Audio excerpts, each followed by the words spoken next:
right now, I would have said at any point in time, no, Punk doesn't want to go back to the WWE. Punk doesn't have to go back to the WWE. He's still got his fuck you money. He's going to get bought out for a lot of money if that happens here, or else if he comes back, he'd get paid a lot of money. Nobody's going to be doing any GoFundMes. But now would be the perfect time for Triple H to show the world that he will put business in front of personal feelings. Because, again, one of the greatest lines in the history of wrestling, it was never uttered on television, was what Punk said to Triple H in the locker room: I don't need to work with you. You need to work with me. But that's not, I hate you and your family, and I hope Stephanie gets run over by a herd of thundering goats or whatever. Although there may have to be some apologies for firing him on his wedding day. That may be be one they have to apologize for. But no, see, here's the thing. There's no real apologies that Triple H needs to ask for. He needs to offer some. And I would imagine... That's what I'm saying. They fired CM Punk on his wedding day. He needs to offer some apologies. But who was in charge? Vince McMahon. And 8 years later, whatever it is, now, depending on what this non-compete clause is, Triple H can go to and say to the world and say to CM Punk, it's all changed. We're about business. Let's get together. It's all about business. No personal feelings. And have you met Nick Khan? Have you met Nick Khan, one of the slickest guys in the world? And here's several $1 million. And then they've got the goddamn top talent that AEW has had on their television over the past 3 years on their TV. And Cody. And Cody.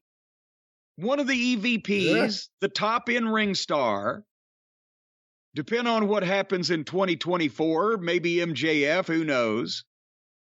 But it would make a statement to everybody else in the business and the locker rooms. They'll make up with anybody and they got money to spend because they're serious and it's a new regime. And so now, again, they would make Tony look like an idiot at a point where his whole company has already made him look like an idiot multiple times.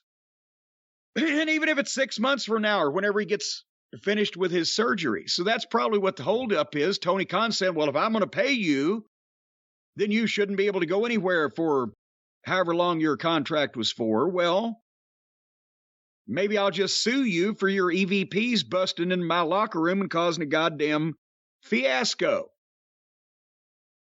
So we'll see how it plays out. If you're Tony, are you demanding a non-disclosure agreement? Jesus Christ, we know that Tony sleeps with those under his pillow. Right, but that doesn't mean you have to agree to it. Yeah, are you buying my contract back or are you buying my silence? Two of those prices may be different. I hope he doesn't sign an NDA. Well, everybody's going to know what happened, just not how much. Nobody needs to know how much. But everybody's going to know what happened. And now, again, if you are a serious talent in the wrestling industry, if you're not just a young rookie that has no other chance but to get on television or to make any kind of money, or if you're not an old veteran that just wants to coast and laugh at the goofs that you're sitting looking at and get a bunch of money from a billionaire, there's no reason to go to AEW. If you're a serious talent that will outdraw and outperform the EVPs and their friends, or if you're not in their clique and you're not in their social circle, and they don't like you, well, then you're fucked because the boss is not in charge. So it doesn't matter whether the boss signs you to a contract or not.